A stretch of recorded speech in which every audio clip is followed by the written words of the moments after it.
오늘은 하나님의 가장 큰 축복을 선거하려고 합니다. 따라서 하십시다. 하나님의 가장 큰 축복.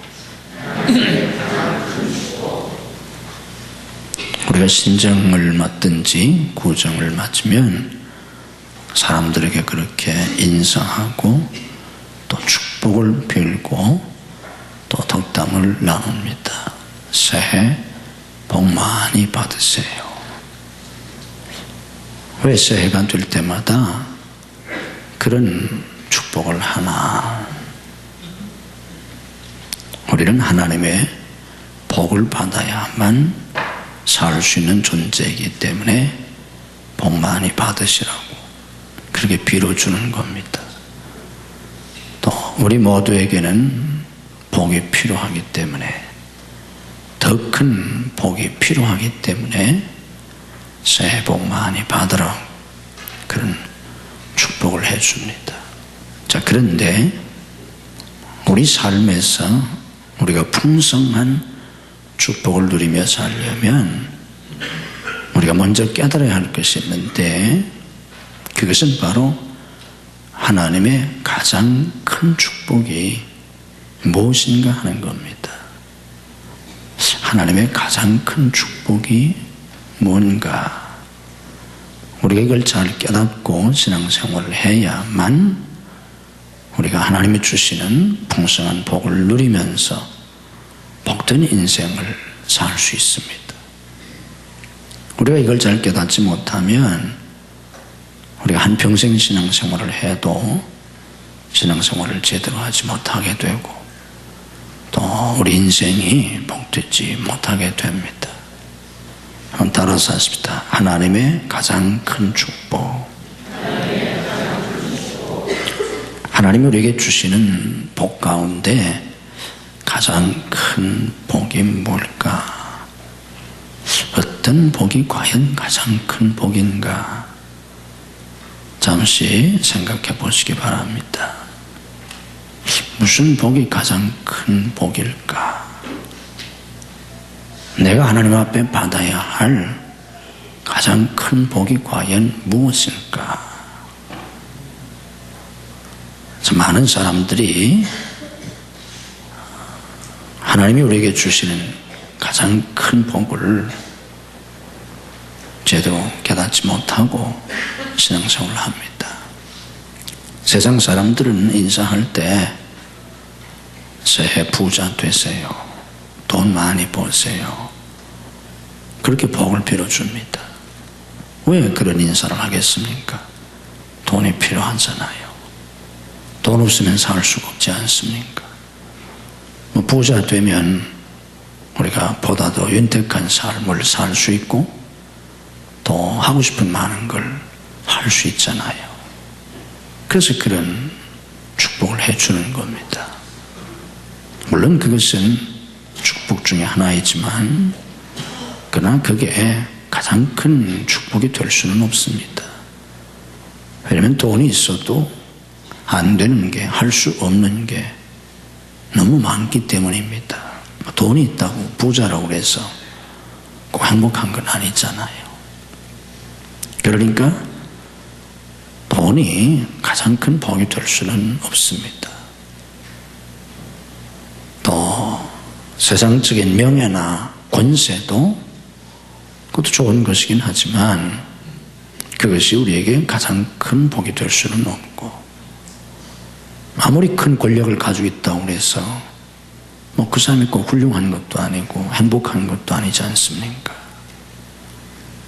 또 사람들이 지혜나 능력을 구하는데 솔로몬도 하나님께서 내가 네게 무엇을 주기를 원하냐 그럴 때 지혜를 구하기는 했지만 지혜도 가장 큰 축복이 되지는 못합니다. 능력도 마찬가지고 또 심지어는 행복도 마찬가지입니다. 사람들이 추구하는 게 행복이지만 행복조차도 가장 큰 축복이 되지는 못합니다. 우리 신앙 안에서는 뭐니 해도 믿음이 중요한데 그렇지 않습니까? 신앙생활이니까 뭐니 해도 믿음이 중요한데, 그런데 그 믿음조차도 큰 복인 것만은 사실이지만 가장 큰 축복이 되지는 못합니다. 그러면 하나님이 우리에게 주시는 복 가운데 가장 큰 복, 가장 큰 축복이 무엇이겠습니까? 뭐가 하나님이 우리에게 주시는 가장 큰 복입니까? 하나님이 우리에게 주시는 가장 큰 복은 바로 하나님의 사랑입니다. 하나님의 사랑. 하나님이 우리를 사랑해 주시는 것, 하나님이 나를 사랑해 주시는 것, 그것이 바로 하나님이 우리에게 주시는, 하나님이 내게 주시는 가장 큰 복입니다. 아멘. 성령께서 여러분들에게 깨우쳐 주시기를 주님의 이름으로 축복합니다.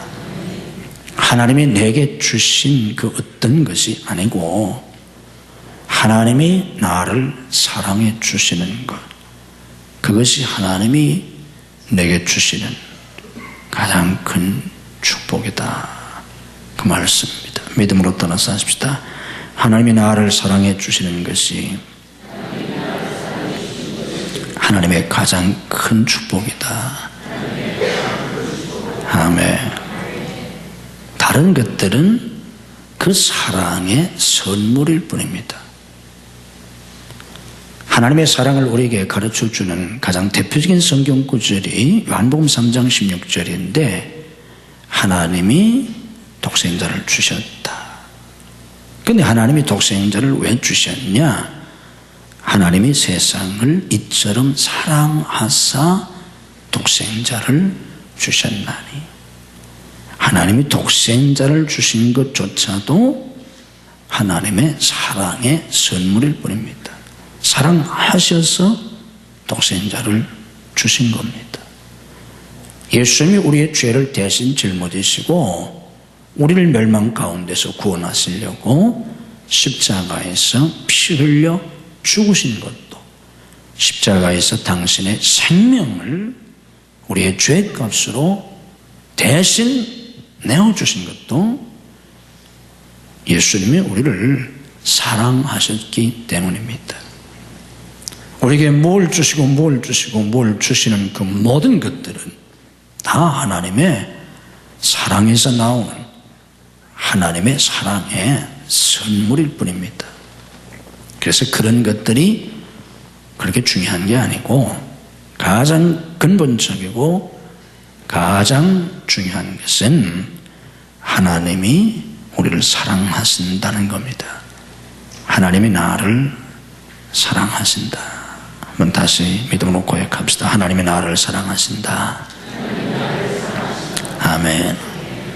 하나님이 나를 사랑하시는 것, 하나님이 나를 사랑해 주시는 것, 바로 그게 하나님이 내게 주시는 가장 큰 축복입니다. 부모가 자식에게 주는 가장 큰 축복도 옷을 사주고, 가방을 사주고, 신발을 사주고, 공부를 가르쳐주고, 등록금을 주고, 또 매일 밥을 해주고, 무슨 자동차를 사주고, 또 결혼할 때 아파트를 사주고, 그게 부모가 자식에게 주는 가장 큰 축복은 아닙니다. 나중에 죽을 때 많은 유산을 물려주고, 그게 가장 큰 축복은 아니에요. 부모가 자식에게 주는 가장 큰 축복은 자식을 사랑하는 그 부모의 사랑이 자식에게 주는 가장 큰 축복입니다. 아멘. 다른 건 그 사랑에서 나오는 선물일 뿐입니다. 부모가 자식에게 잘못해준다면, 죄를 지었다면,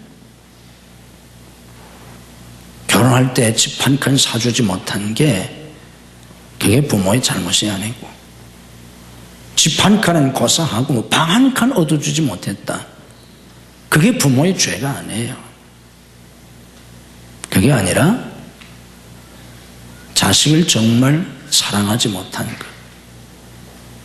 그것이 부모의 죄일 뿐이지, 뭐 부모가 돈이 없어서 뭐 집을 한 칸 사주지 못했다든지, 방 한 칸 얻어주지 못했다든지, 뭐 그게 큰 무슨 문제가 됩니까? 정말 부모님이 자식을 사랑했다면 그것으로 족합니다. 자식도 그것으로 족하고 감사하는 거고, 그 부모도 자식 앞에 떳떳할 수 있는 것이고, 경제적인 여유가 있어서 뭐 집을 사주고 무슨 뭐 좋은 차를 사주고 뭐 별걸 다 해줬다고 할지라도 뭐 돈 많으니까 뭐 얼마든지 해줄 수 있잖아요. 뭐 회사도 물려줄 수 있고, 뭐 회사를 뭐 몇 개씩 줄 수도 있고, 재벌 같으면. 그런다고 할지라도 정말 그 마음속에 자식을 사랑하지 못했다면 아무 소용이 없습니다. 그게 죄일 뿐이지, 정말 자식을 사랑했다면 내가 무엇을 주었느냐고 하는 건 그렇게 중요하지 않습니다. 또 자식도 내가 부모한테 뭘 받았냐, 그게 뭐가 중요합니까? 부모님이 나를 사랑해 주시는 걸, 그것으로 족하는 것이지. 물론 하나님은 부유하시기 때문에, 하나님은 전능하시기 때문에 능치 못하실 것이 없고 많은 걸 주실 수 있습니다. 가난한 부모가 아니니까.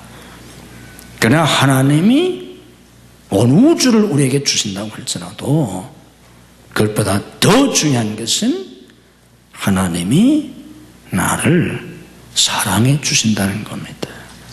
하나님이 나를 사랑해 주신다는 것, 그것이 하나님이 우리에게 주시는 가장 큰 축복입니다. 신앙생활은 바로 이 하나님의 사랑 안에 사는 겁니다.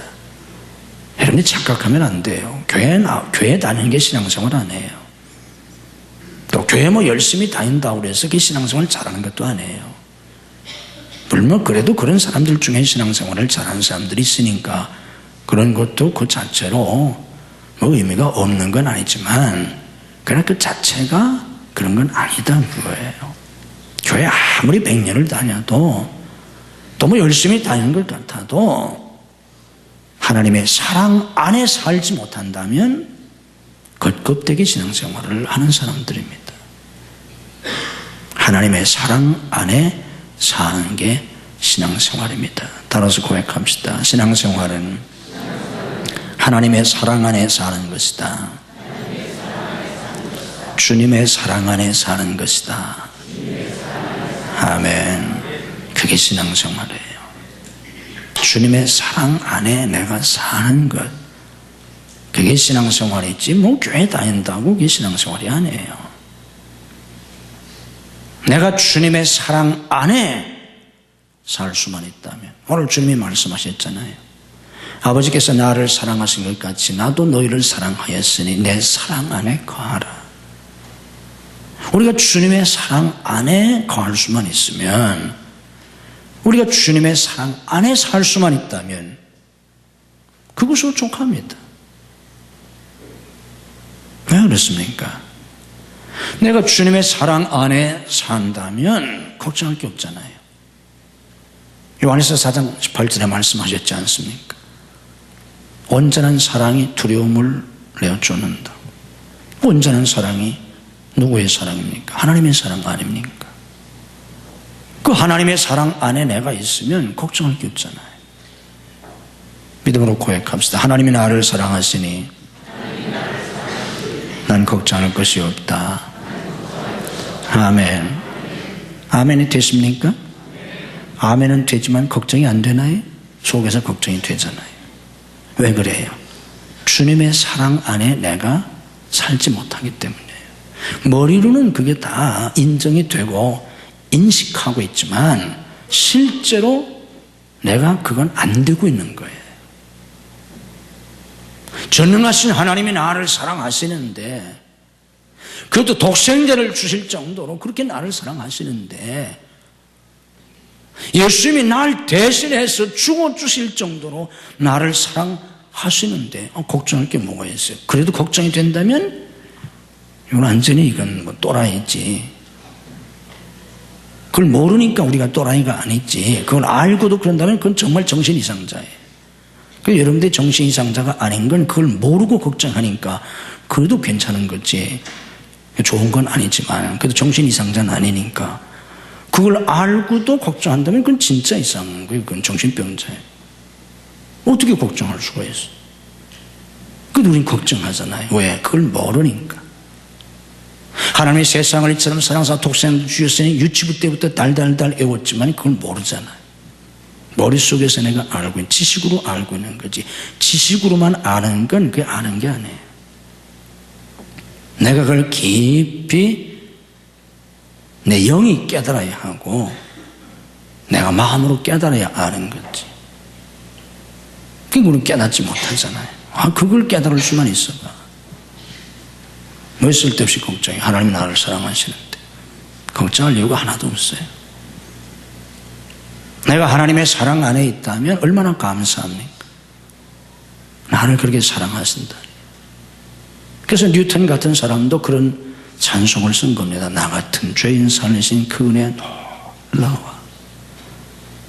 뉴턴이 이 찬송을 지을 때 어떻게 지었겠습니까? 눈물 속에서 노예선의 선장이었던 인간 같지도 않은 짐승 같은 삶을 살던 자기를 하나님께서 참으시고 기다리시고 또 기회를 주시고 또 사건을 일으키시고 또 사건을 일으키시고 뉴턴이 하나님이 한 번 은혜를 주셔서 목사 된 사람이 아니에요. 수많은 사건을 일으키시고 또 일으키시고 또 깨우치시고 그 인간 같지도 않은 짐승 같은 삶을 살던 그를 하나님이 은혜를 주시고 내주셔서 결국은 변화되게 하시고 회개하고 목사가 되게 하셨을 때 그래서 하나님의 은혜를 깊이 깨닫고 나니까 얼마나 감사했겠어요.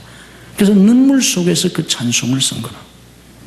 나 같은 죄인 살리신 그 은혜 놀라워. 그 하나님의 사랑을 깨닫는다면 감사밖에 할 게 없잖아요. 하나님의 사랑 속에 사는 사람의 특징이 감사해요. 그냥 감사하는 거예요. 그리고 하나님을 찬양하는 거예요. 하나님께 찬양하는 것밖에 우리가 할 게 뭐가 있어요? 우리가 하나님 앞에 나 예배드린다. 예배가 뭐예요? 예배에서 중요한 게 뭐라 교회 나오는 건 무슨 예배를 드리겠다고 교회 나오는 거예요? 오늘 많은 사람들이 설교 들으러 교회 나와요. 그래서 좋은 설교 어느 교회가 하나 거기 돌아다니면서. 근데 설교도 중요하지만 예배에서 정말 중요한 건 하나님을 찬양하는 거예요. 예배가 뭐예요? 하나님께 영광 돌리는 거, 하나님을 찬양하는 거지.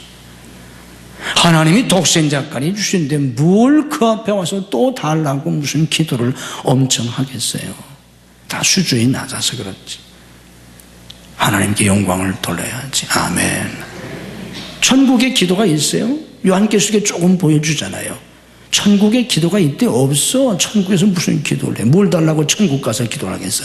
천국 가서도 기도를 한다면 그게 천국이겠어요? 천국에서는 찬양만 하잖아요. 찬양만. 아멘. 나중에 가보세요. 천국에 가서도 뭐 철야 기도할 줄 알아? 뭐라 천국에 가서 철야 기도를 해? 정신 나갔나? 천국에 가서 금식 기도 하겠어요?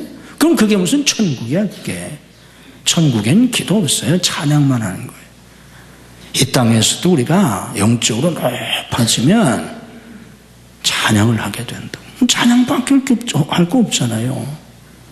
수준이 하도 낮으니까 우리가 뭐 기도도 필요하고 목사가 설교도 그냥 하는 거지. 주님의 사랑 안에 산다면 그냥 감사하고 찬양하고 아멘. 너무나 기쁘고 행복하잖아요.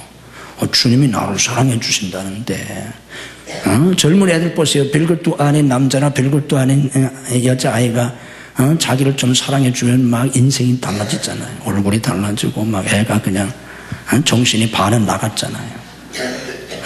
누굴 만나서 좋아하나 이렇게 부모가 이렇게 조사해보면 별것도 아닌 어떤 데 미친놈이고 부모가 볼 땐 그런데도 뭐 좋아가지고 그냥 정신을 못 차리잖아. 여러분들도 과거에 반은 그런 경험을 했을 거 아니에요. 그런데 예수님이 자기를 사랑해 주신다는데 시큰둥해. 예수님이 자기를 사랑해 주신다는데 이게 오늘 교인들의 비극이야. 이게 하나님이 자기를 사랑해 주신다는데 속된 말로 막 미쳐야 되는데 시큰둥해가지고 그 교회 생활하잖아 우리가. 왜? 이걸 머리로는 알고 있지만 목사가 수천 번 설교를 해도 못 깨닫는 거예요. 그냥 듣고 마는 거지 머릿속에서 그냥. 이건 우리의 비극입니다. 이 하나님의 사랑을 깨달을 수만 있다면 너무 기쁘고 행복할 수밖에 없어요. 슬퍼할 이유가 없어요. 하나님이 나를 사랑해주고 왜 슬퍼해? 예수님이 나를 사랑하신다는데 왜 우울합니까? 슬퍼할 이유가 없잖아. 낙심할 이유가 없잖아. 놀라운 소망을 갖게 되고 바울사도가 그랬잖아요. 자기 아들을 아끼지 아니하시고 우리 모든 사람을 위하여 내어주신 하나님이 그 아들과 함께 어찌 모든 걸 은사로 주시지 않겠느냐. 그게 로마서 8장 32절이잖아요. 그 놀라운 소망을 가질 수 있잖아. 그 하나님의 사랑을 깨닫지 못해서 어떤 사람은 교회 다니면서 우울하고 어떤 사람은 교회 다니면서 상처를 다 그대로 가지고 있고 과거에서 벗어나지 못하고 그렇잖아요. 이 모든 이유가 어디에 있는가? 하나님의 사랑을 깨닫지 못해서 그래요. 독생자까지 주신 그 하나님의 사랑, 생명까지 주신 그 예수님의 사랑, 이걸 깨달을 수만 있다면 물론 이걸 온전히 깨달을 수는 없어요. 저처럼 한평생 신앙생활하고 목회를 해도 40년 넘게 제가 목회를 하는데 이렇게 목회를 해도 다 깨달을 수는 없어요. 죽을 때까지도 다 깨달을 수 없어요. 어떻게 다 깨닫겠어요? 그런데 다 깨닫는 게 아니라 조금만 깨달아도 우리 인생이 달라지는데, 좀 속된 표현을 쓰면 눈곱만큼만 이걸 깨달아도 신앙생활이 달라져.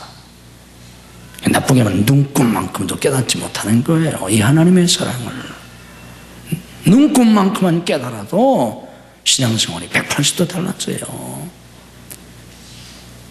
이걸 전혀 깨닫지 못하니까 그렇지.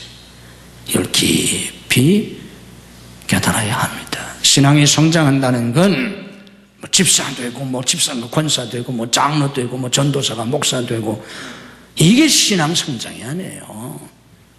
신앙이 성장한다는 건 하나님의 사랑을 깊이 깨달아가는 과정입니다. 아멘. 그래서 하나님의 사랑을 깊이 깨달으면 신앙이 성장하는 것이고, 교회 100년을 다녀도 하나님의 사랑에 대해서 머리로만 알고 있을 뿐, 어떤 사람은 머리도 몰라. 머리 나쁜 사람은. 그러나 머리로만 알고 있을 뿐 전혀 내 영으로, 내 마음으로 깨닫지 못하는 사람 신앙이 안 자라요. 자기는 뭐 다 아는 것 같지, 성경 다 아는 것 같지, 신학을 전공해도 소용이 없고 성경 100번 읽어도 소용이 없고 5만 가지 다 아는 것 같지 신앙은 하나도 잘하지 않았어요. 이런 교인들이 너무 많아요. 특히 지식인들 가운데. 바리새인들 모세 율법 어렸을 때부터 달달달 외운 사람들이에요. 예수님 뭐라고 말씀하셨습니까? 해칠한 무덤 같다 그랬잖아요. 생명이 없다 그러면 그런 신앙은 죽은 신앙이다. 옛날 바리새인만 그런 게 아니라 오늘 현대 그리스도인 가운데 이런 사람들이 얼마나 많겠습니까? 겉은 멀쩡하지만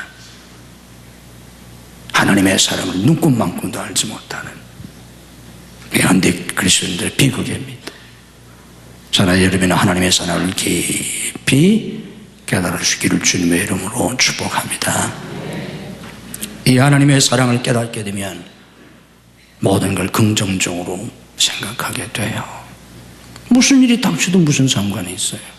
뭐 살다 보면 이런 일도 생기고 저런 일도 생기고 좋은 날도 있고 꾸준 일도 있고 뭐 때로는 어려운 일도 있고 때로는 기가 막힌 일을 당하게 되는 것인데 그게 인생 아니에요. 여긴 천국이 아니니까.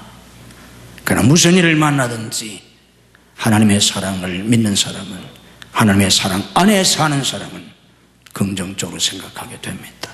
왜? 로마서 8장 37절에서 뭐라고 말씀하십니까? 우리가 이 모든 일에 우리를 사랑하시는 이로 말미암아 우리가 넉넉히 이긴다 그랬습니다. 우리가 하나님으로 말미암아 이긴다, 예수님으로 말미암아 이긴다, 이렇게 표현하지 않았어요. 내용은 그런 거지만 그렇게 표현하지 않냐고 성경은 우리를 사랑하시는 이로 말미암아 우리가 넉넉히 이기느니라. 아멘. 우리를 사랑하시는 하나님이 계시기 때문에, 하나님이 계시다고 해서 우리가 승리하는 삶을 사는 게 아니에요. 하나님이 나를 사랑하시기 때문에. 아멘. 그래서 로마서 8장에서 우리를 사랑하시는 이로 말미암아 우리가 넉넉히 이긴다. 무슨 일을 만나든지 하나님이 나를 사랑하시기 때문에 승리하게 됩니다. 아멘. 로마서 8장 28절에서 뭐라고 말씀하십니까? 모든 것이 합력하여 선을 이루느니라 하셨잖아요. 하나님 우리를 사랑하시기 때문에 뭐 이런 일 저런 일을 당할 수는 있지만 결국은 합력하여 선을 이루게 된다. 아멘. 믿음으로 고백합시다. 모든 일이 합력하여 선을 이룬다. 아멘. 이걸 못 믿으니까 그렇지, 이걸 믿을 수만 있다면 낙심할 이유가 없잖아요. 불평할 이유가 없잖아요. 합력해서 선을 이룰 텐데. 이게 하나님의 사랑 안에 사는 사람들입니다. 하나님의 사랑에는 4가지 특성이 있습니다. 이게 하나님의 사랑의 4대 특성입니다. 하나님의 사랑이 어떤 사랑인지 여러분들이 깨달으셔야 하는데, 하나님의 사랑에 4가지 특성이 있어요.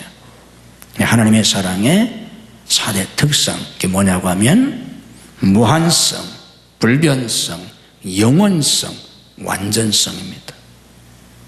이거 두세요. 따라서 합시다. 무한성, 불변성, 영원성, 완전성. 이게 하나님의 사랑의 4대 특징입니다. 하나님의 사랑은 무한하다, 제한이 없어요. 인간의 사랑 유한해요. 너무 작아. 인간의 사랑은. 하나님의 사랑은 무한하다. 하나님의 사랑은 불변성, 변하지 않아. 인간의 사랑은 자꾸 변해. 그 믿을 수가 없어. 하나님의 사랑은 변치 않는다. 하나님에 대한 인간의 사랑이 변할 뿐이지 인간에 대한 하나님의 사랑은 변하지 않아요. 나를 사랑하시는 하나님의 사랑은 변하지 않습니다. 불변하세요. 영원합니다. 언제까지나 떨어지지 않는다. 세상 끝날까지, 그리고 천국에서 영원히 우리를 사랑하십니다. 아멘. 영원하세요. 유효기간이 있는 게 아니에요. 영원하다. 그리고 완전하다. 하나님의 사랑이 완전하기 때문에 우리가 그 안에서 복된 삶을 사는 겁니다. 인간의 사랑의 문제가 뭐냐고 하면, 인간의 사랑이 뭐 잘못된 게 아니고, 인간의 사랑도 좋긴 좋은데 문제는 뭐냐면 불완전하다는 거예요. 여기에 문제가 있어요. 인간의 사랑 중에 가장 귀한 사랑이 부부의 사랑과 부모의 사랑인데, 이게 최고의 사랑이거든요. 근데 부모의 사랑도 완전하지는 않다. 그래서 자식들이 불만이 있는 거예요. 물론 자식이 못돼 먹었기 때문에 그런 자식들도 있지만, 그런 근본적으로는 아무리 부모가 자식을 사랑해도 완전하지는 않아요. 그래서 자식들이 철이 없어서 그렇지 부모에게 너무 큰 사랑을 기대하면 안 돼요. 그럼 자꾸 섭섭해진다. 완전한 걸 기대하면. 나를 낳아주시고 길러주신 부모님이지만 완전하지 못해요. 부모님의 사랑도 완전하지 못하기 때문에 우리 며느리들이 빨리 깨달아야 될 게 뭐냐고 하면, 시부모의 사랑이 절대로 완전할 수가 없어요. 부모의 사랑도 완전하지 못하는데, 그래서 시부모님이 자기에게 너무 잘해주기를 기대하면 실망하고 자꾸 미워하게 된다. 시부모님의 사랑을 너무 기대하지 말고 그냥 조금만 기대하세요. 그냥 조금 사랑해주면 그걸 가지고 만족하게 여겨라. 왜 아멘 안 하세요? 그래야 시부모님 모시고 살 수 있다니까. 시부모님 뭣도 해주고 뭣도 해주시고 자기가 낳은 딸보다 더 해주길 바라고, 신우보다 더 해주길 바라고, 정신 차려라. 그럼 왜 시부모라고 하냐? 그럼 그냥 부모님이라고 하지, 그럼. 부모님의 사랑도 완전치 못해 어떻게 시부모의 사랑이 완전하겠어요? 그냥 부분적으로 사랑해 주시면 그걸 고맙게 생각하고, 우리 시부모님께도 좋은 분이다 이렇게 생각해야지. 또 하면 안 하잖아. 조금 잘못해도 우리 시어머니 나쁘다고, 세상에 우리 시어머니 같은 시어머니 없다고 돌아다녀봐 며느리마다 다 그런다고. 우리 시어머니 같은 놈은 세상에 없다. 세상에 없지. 인간은 하루밖에 없으니까. 시부모님도 마찬가지예요. 며느리의 사랑을 너무 기대하지 말아라. 내 딸도 나를 온전히 사랑하지 못하는데 어떻게 남의 집 딸이 완전히 사랑할 수 있겠어요? 그냥 시부모라고, 그냥 시부모를 시부모라고만 여겨줘도 그냥 고맙게 생각하고 이쁘다고 해줘야 며느리하고 살 수 있지. 뭣도 잘해주고 뭣도 잘해주고 뭣도 잘해주고. 자기 딸도 그렇게 하는데 무슨 며느리가 그렇게 하겠어? 꿈 깨셔야지. 조금 사랑해주면 그걸 가지고 좋은 며느리라고 그렇게 생각하고 감사하게 받아들여야 합니다. 아멘. 할머니들 정신 차리고 받아들여야 돼요. 그렇지 않으면 평생 원망하고 불평하고, 거기다가 자식까지 또 원망하고 불평하고 바보 같은 놈이라고 뭐 저쩌고. 자꾸 그러면 이민 간다니까. 그것도 몰래. 완전을 기대하지 말아라. 이게 인간의 사랑의 문제예요. 완전하지 않다. 부부의 사랑도 완전하지 않아요. 왜 부부싸움을 합니까? 완전한 사랑을 기대하기 때문에요. 남편이 이것도 잘해주고 저것도 잘해주고 다 망가지 잘해주려고. 그럼 예수님하고 살아. 천국 가서. 그런 남편이 세상에 어디 있어? 99가지 잘해줘도 한 가지 잘못해준 것 때문에 섭섭하면 부부가 살 수가 없어요. 근데 99가지 잘해주는 남편이 세상에 어디가 있어요?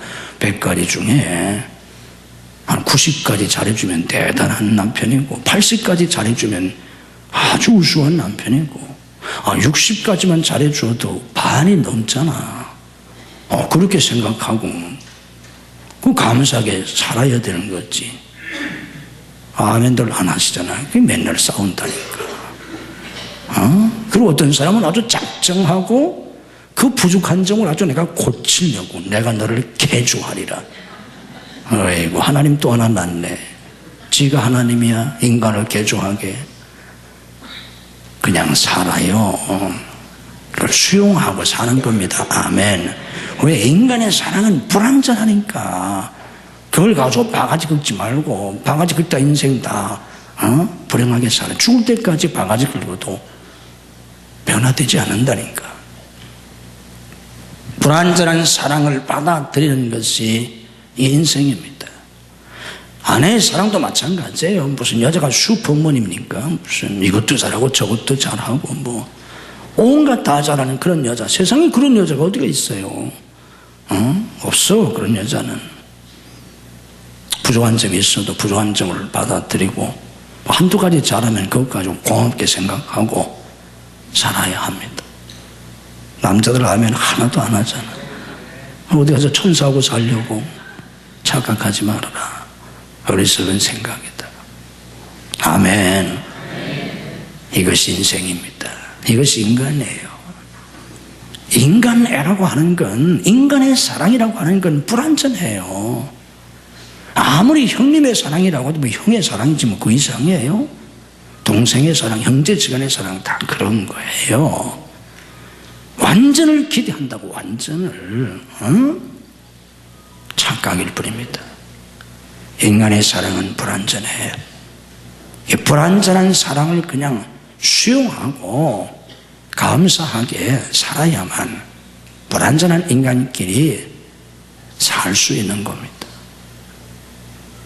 하나님의 사랑은 완전합니다. 그래서 인간의 불완전한 사랑을 완전하신 하나님의 사랑으로 채움받아 사는 게 신앙생활이에요. 아멘. 그래서 신앙생활 하는 거예요. 그 어떤 인간의 사랑도 다 불완전해. 다 그래서 마음에 허전함이 있어요. 만족하지 않아. 어떤 사람의 사랑도, 부모의 사랑도, 남편의 사랑도, 아내의 사랑도, 자식 해봐야 소용이 없어. 그래서 이 불완전한 인간의 사랑을 채워주시는 것이 하나님의 완전한 사랑입니다. 아멘. 이 하나님의 완전하신 사랑으로 우리가 채용을 받고 살아야 합니다. 그게 하나님의 사랑 안에 사는 겁니다. 아멘.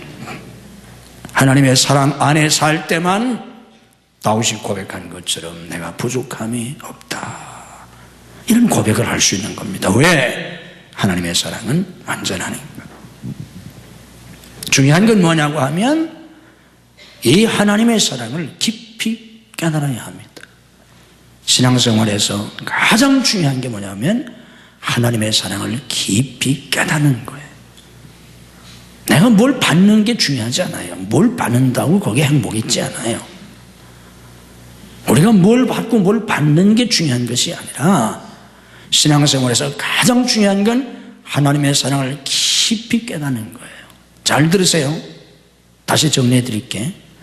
신앙생활에서 가장 중요한 건 내가 하나님께로부터 뭘 받는 것도 아니고요. 봐도 받댔자야. 그것만 가지고는 안 돼요. 내가 하나님께로부터 무엇을 받는 것도 아니고 내가 하나님을 위해서 무엇을 하는 것도 아니에요. 우리는 늘 이 두 가지 오해 속에서 신앙생활을 잘못한다.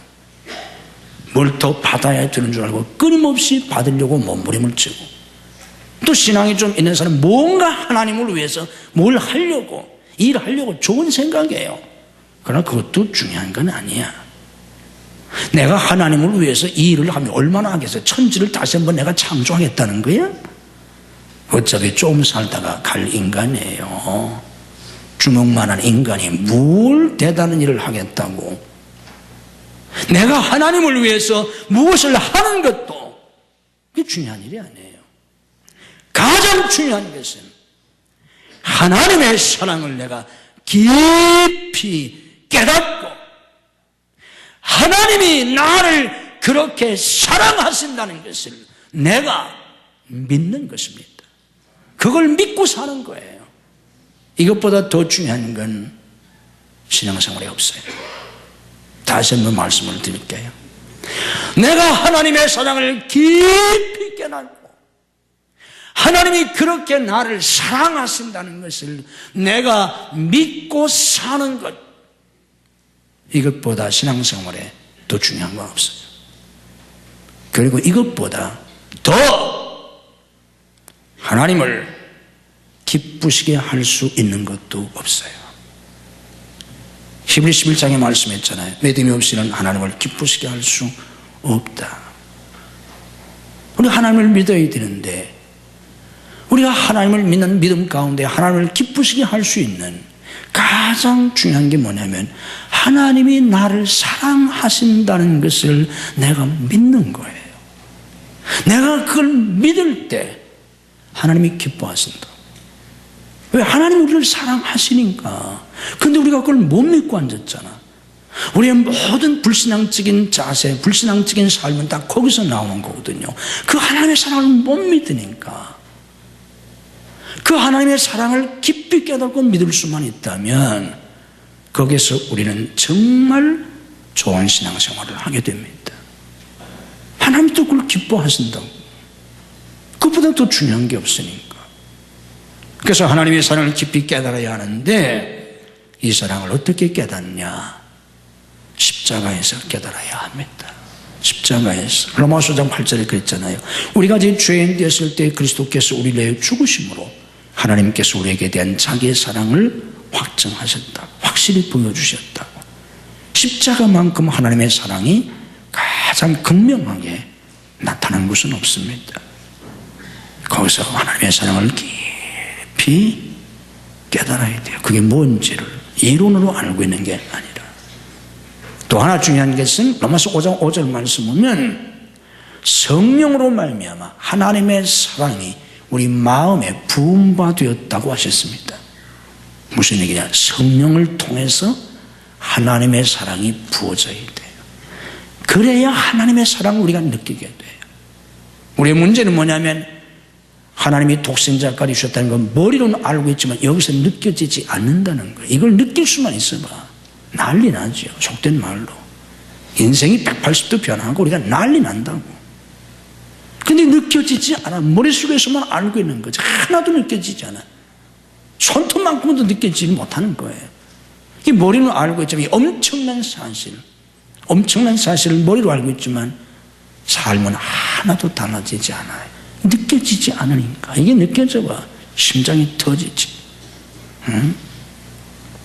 그런데 이게 이론으로 되는 게 아니고 지식으로 되는 게 아니고 성령으로 말미암아 하나님의 사랑이 우리 마음에 부어진다는 거예요.